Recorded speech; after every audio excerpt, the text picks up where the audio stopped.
నమస్తే, welcome to our channel. నేను మిషాల్ని. ఏపీలో గుంటూరు కలెక్టరేట్ వద్ద నిరాహార దీక్ష చేస్తున్న వైసీపీ నేత మాజీ మంత్రి అంబటి రాంబాబు. అసలు ఏం జరిగింది? ఎందుకు ఈ డ్రామాలకు తెరలేపుతున్నారు? ఇలాంటి అంశాలను చర్చించే స్టూడియోలో ఉన్నారు పొలిటికల్ అనలిస్ట్ శ్రీలీల గారు ఉన్నారు. వారిని అడిగి విషయాలను తెలుసుకునే ప్రయత్నం చేద్దాం. నమస్కారం మేడం. నమస్తే అమ్మా. మేడం, ఎందుకు ఇంత జరిగిన కాలానికి అయిపోయిన తర్వాత ఎన్ని రోజులకి మళ్ళా నిరాహార దీక్ష చేస్తున్నాడు అంబటి రాంబాబు? అసలు ఏం జరిగింది? దీని మీద మీ స్పందన ఏంటి? అంబటి రాంబాబు మరి ఆయన ఈ రోజు చేస్తున్న దీక్ష చూస్తుంటే ఏమనిపిస్తుందంటే, ఫస్ట్ దొంగలు పడిన 6 నెలలకి కుక్కలు మరిగినట్లుగా ఉంది. ఇంకొకటి వైఎస్ఆర్సీపీ పార్టీ కోసం అంటే మేకపోతుని బలిస్తారు చూడు, అలాగా ఒక బొట్టు పెట్టి మెళ్ళో దండలేసి ఆయన రెడీ చేసి తీసుకొస్తున్నారా? నాకైతే ఆ సినిమాలో గ్రాఫిక్లో చూపిస్తూ ఉంటారు, ఒక మనిషిని పట్టుకొని వస్తుంటే వాడు మధ్య మధ్యలో అక్కడ మేక ఉన్నట్టు చూపిస్తూ ఉండిద్ది. అట్లా ఉంది ఈ రోజున అంబటి రాంబాబుని చూస్తుంటే. మేకపోతుని రెడీ చేశారు బలివ్వటానికి వైఎస్ఆర్సీపీ పార్టీ. ఒక కొత్త డ్రామాకి తెరలేపింది. ఇంకా అంబటి రాంబాబు గురించి చెప్పుకోవాలంటే చాలా ఉంది చాటభారతం. మీరు గతంలో చేసిన పనులకి, గతంలో అనిన మాటలకి మొత్తం వడ్డీతో సహా మళ్ళీ ఇంకా అప్పుడేం అయిపోలేదు.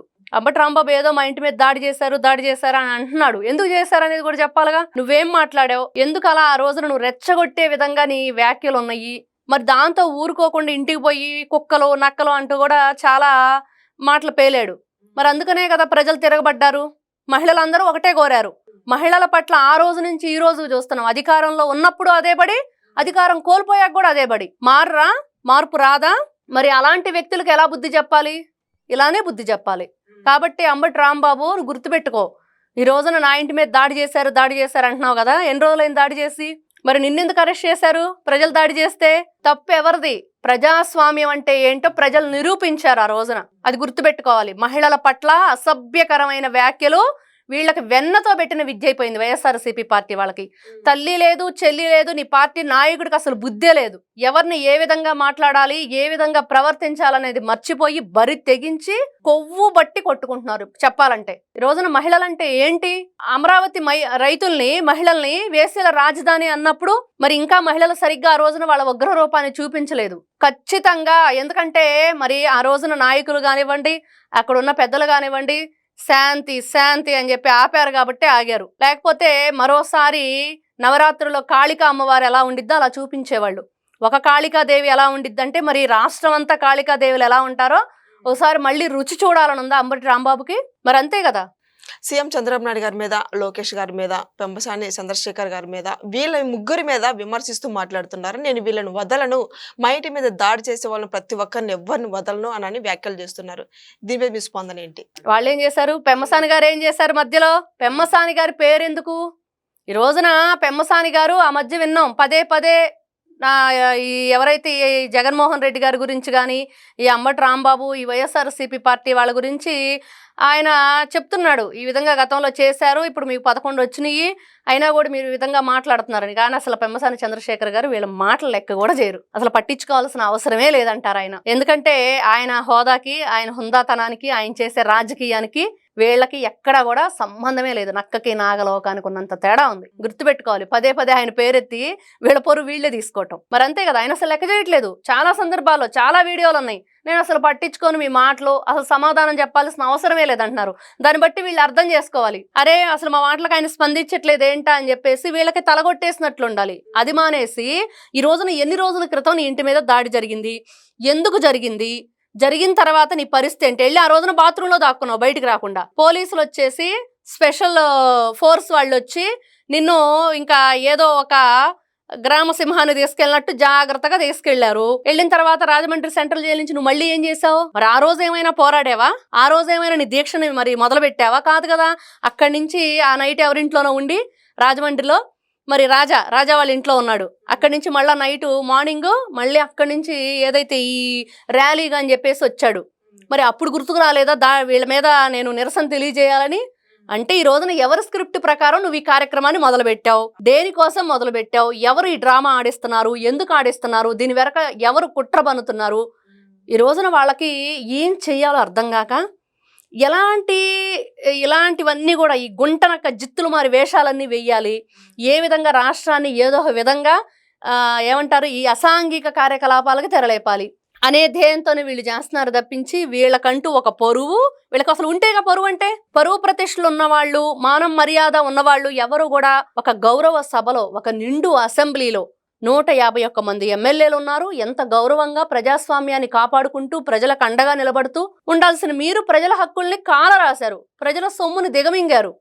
మీరు ఈ రోజున ఆ రోజున చేసిన వాటికి ఈ రోజున శిక్ష అనుభవిస్తున్నారు. అవన్నీ మర్చిపోయి ఈ రోజున నిజంగా ఆయన ఇంట్లో జరిగిన కార్యక్రమానికి ఈ రోజున చేస్తున్న దీక్షకి ఏమైనా సంబంధం ఉందా? ఎవరు పట్టించుకుంటారు? ఈ రోజు నువ్వు చేసిన తప్పు, నువ్వు మాట్లాడిన మాటలు నీచాతి నీచమైన నికృష్టమైన భాష మాట్లాడాడు అంబటి రాంబాబు.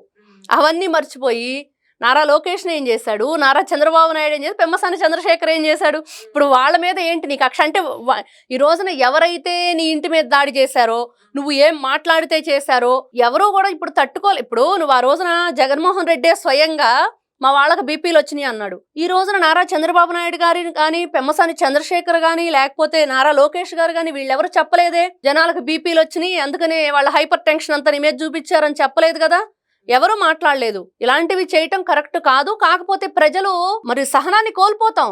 ఎందుకంటే వీళ్ళు ప్రతిసారి మహిళల్ని చాలా అసభ్యకరమైన పదజాలంతో మాట్లాడటమే కాకుండా, సారీ చెప్పకుండా, ఏదో పొరపాటును నేను అనకూడని మాట అన్నాను, నేను వెనక్కి తీసుకుంటున్నాననే మాట మాత్రం ఎప్పుడు ఉండదు. వీళ్ళ ఛానల్లో వేసేల రాజధాని అని చెప్పినప్పుడు కేఎస్ఆర్ నవ్వాడు కదా, ఆ రోజు కూడా ఆ మనిషి వెనక్కి తీసుకోలేదు.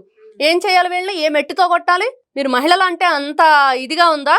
మీ నాయకుడికి విలువ లేదు, మీకు విలువ లేదు, ఒక గౌరవం లేదు. వీళ్ళ గౌరవ మర్యాదలు ఉన్న మనుషులే అయితే ఈ రోజున ఇలాంటి చీప్ ట్రిక్స్ పాలిటిక్స్ చేయరు. అధికారంలో ఉన్నప్పుడు మీరు ఏం చేశారో చూశారు. మీకు 11 ఇచ్చారు. ఈ రోజున నువ్వు 40 సంవత్సరాలు 30 సంవత్సరాలు నీ రాజకీయ జీవితం అంటే ఎన్నిసార్లు ఎమ్మెల్యే అయ్యావు, ఎన్నిసార్లు మంత్రి అయ్యావు? నువ్వేంటి, నీ జీవితం ఏంటి? సంజనా సుకన్య గురించి నువ్వు మాట్లాడిన ఆడియో కాల్స్ ఏంటి? అవన్నీ బయటకు వచ్చినాయి కదా. నువ్వు ఏ విధమైన రాజకీయం చేశావు? ఎందుకు ఈ రోజున మీ రాజకీయ జీవితం మరి పతనం అయిపోయింది? ప్రజలు ఎందుకు మిమ్మల్ని మట్టి గరిపించారు అనేది గుర్తు చేసుకోవాలి వాళ్ళు. అవన్నీ గుర్తు చేసుకుంటే ఇలాంటి మాటలు రావు. కాబట్టి ఈ రోజున ప్రజల్ని చంపేస్తాం, నరికేస్తాం, మిమ్మల్ని ఏదో చేస్తామంటే ఓటెయ్యరు. ప్రజాస్వామ్యాన్ని నిలబెడతాము, ప్రజలకు అండగా నిలబడతాం అంటేనే మా ఓటేస్తారు. అలాంటిది ఈ రోజున ఈ వైఎస్ఆర్సీపీ పార్టీ ఏదైతే ఉందో వీళ్ళకి ఒక నియమం కానీ, ఒక రూల్స్ కానీ అవన్నీ లేవు. అన్నీ తొంగలో దొక్కేశారు. అసలు ఆ పార్టీనే ఒకరి దగ్గర నుంచి లాక్కున్న పార్టీ.